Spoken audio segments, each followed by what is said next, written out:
बोले भैया, जब माता और पिता मर गए तो इतनी गरीबी आ गई, लाचारी आ गई। जो 4-4 दिन हो जाते थे, 6-6 दिन हो जाते थे, भोजन प्राप्त नहीं होता था। और ऐसा ही नहीं भैया, अरे लकड़ियाँ बीन अन्न लाते, लकड़ियाँ बीन अन्न लाते, और जो कछु हिस्सा में पड़े मिल बाँट के खाते थे। बोले भैया, पेट तो नहीं भरता था, लेकिन लकड़ियाँ बीन करके जो लाते थे, भोजन बनाते थे, हम लोगों में इतना संगठन था कि वो मिल बाँट करके खाते थे। अरे विपत्ति अब आगे आई है, और एक दिना की बात बीत गए, दिना आज 6 है। एक दिना की बात दिना 6 बीत गए घर में, और रोटी तक नहीं भाई, भूख से चेहरा को मिलानो। बोले भैया, एक दिन की बात है, 6 दिन हो गए, रोटी नहीं बनी। अरे दिना आंगन में बीत गए हैं 3, और 3 दिन आ गए बीती, अन्न नहीं देखन को पाओ, भूख से तड़फन जब लागे, और तभी की तुम बात सुनो, आगे समझावे। बोले इतनी गरीबी आ गई, अगर किसी के दरवाजे पे जाते थे तो लोग फटकार देते थे, कहते थे कि रोटी खाने के लिए आया है। किसी के द्वारे पे बैठ जाते थे तो वहाँ से लोग भजा देते थे। बड़ी गरीबी आ गई। और एक दिन की बात भैया, अरे दिना गए बीती, भूख बिना होई नहीं गुजर हमारी है, और आंगन में मारे भूख के बहना हाई बिलखानी। बहन आंगन में भोजन के लिए परेशान थी। और सुनो, अरे तुम ही भीख मांग के लाए थे। बोले तुम ही भीख मांगने के लिए गए थे। अरे तुम ही भीख मांग के लाए, जब घर में भोजन बने, और नारी तुम्हारी ने आंगन में करी भोजन वाली तैयारी। बोले तुम ही भीख मांगने के लिए गए थे और तुम्हारी नारी ने भोजन बनाओ। अरे जो हिस्सा में पड़ो हमारे है, और मिली बाँटी के खाना बैठ गए, तब वही बात बनी कछु और।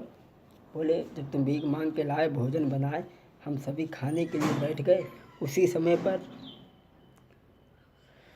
अरे बोलो एक महात्मा तोलो द्वार पे हयाओ। अरे बोलो एक महात्मा तोलो द्वार पे हयाओ। अरे रोटी पकड़े देख के बने हमसे वचन सुनाओ। बोलो जब तक महात्मा एक दरवाजे पे आया, उसने हम लोगों को रोटी पकड़े हुए देखा तो कहने लगा, भैया हम कई दिन के भूखे हैं, खड़ा नहीं होने जा रहा है और चला नहीं जाता, इसमें से कुछ रोटी हमें भी दे दो जिससे हम पानी पी लें। तो हम उसके पास में खड़े थे, बहुत बड़ी भीड़ हो गई भैया।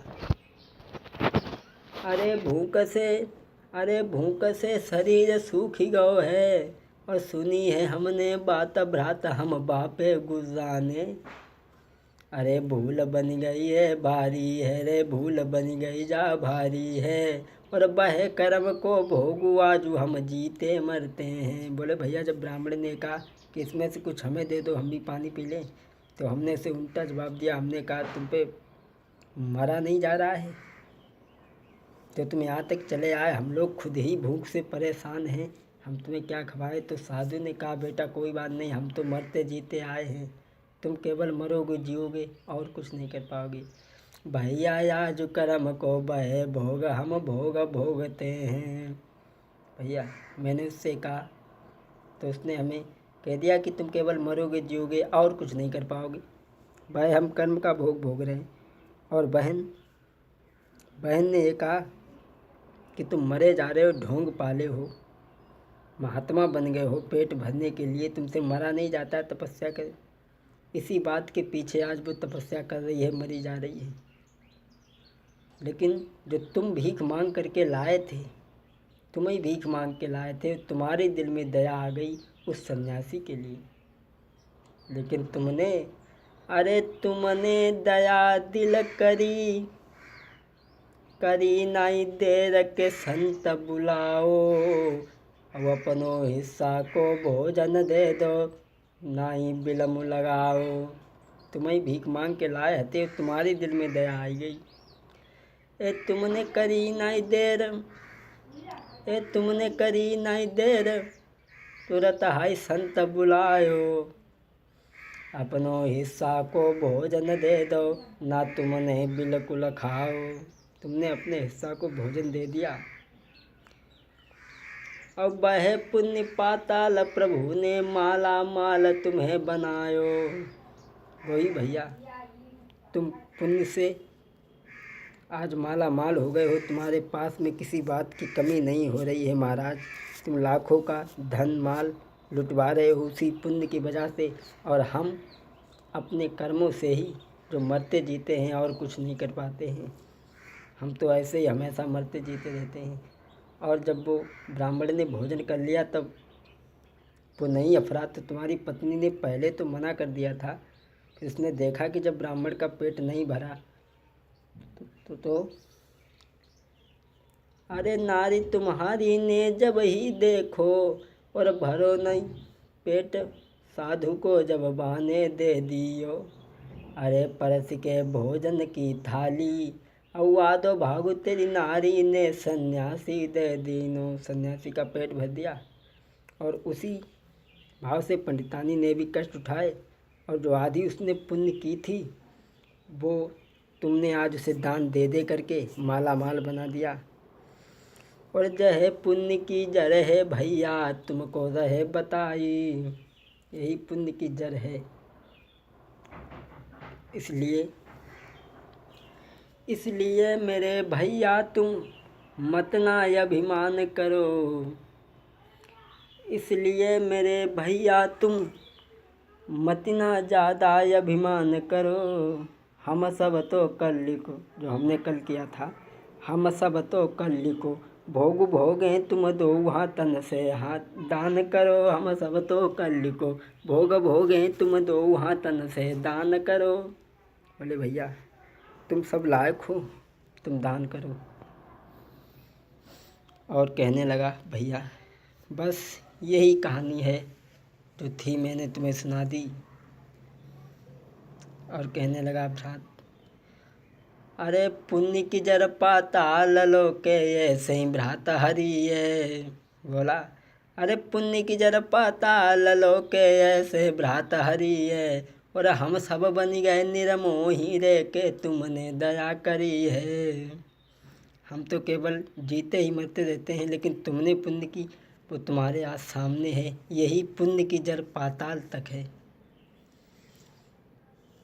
महाराज पुत्र ने कथा सुनाई है, और आँखिन भर के नीर ललाने बात कही मन की। अरे आँखिन भर के नीर कुंवर ने बात कही मन की। कहने लगा मैं तो अपने कर्मों के भाग्य से मरता ही जीता रहता हूँ और कुछ नहीं कर पाता हूँ। और कहने लगा महाराज समय अब मेरो हुई आओ, और 2 घंटा से जग में ज़्यादा कभी न टिक पाओ। भैया बे कर्म को भोगो आजू हम जीते मरते हैं। बोला अब मेरा समय हो गया है, मुझे माफ़ करना और मुझे जाने दो। उसी समय वो लड़का जो था, इतनी कही के वो गिरो धरती, मिथ्या संसार को छोड़ दिया। इतनी कही के वो गिरो धरती, मिथ्या संसार को छोड़ दिया। भैया के पास से भैया ने निरमोही बनी मुख मोड़ लिया। लेकिन मेरे तो समझ में एक ही बात आई, जब वो लड़का ख़त्म हो गया तो राजा बड़े उदास हुए हैं और अपने शासन में अपने घर को दोबारा लौट करके आ गए हैं। तो पुण्य की जड़ पाताल तक ऐसे ही हरी है। मेरे तो एक बात समझ में आई कि शीशन बिना झुकाए सो है, चाहे तेरी जुल्फ़ें हुई छबीदार। अरे करनाई बिना दान के सो हैं, चाहे तुम घड़ियाँ बांधो 1000। अरे मुँह नहीं मीठी बानी के बिन सोवे, चाहे तुम पान चबो 100 बार।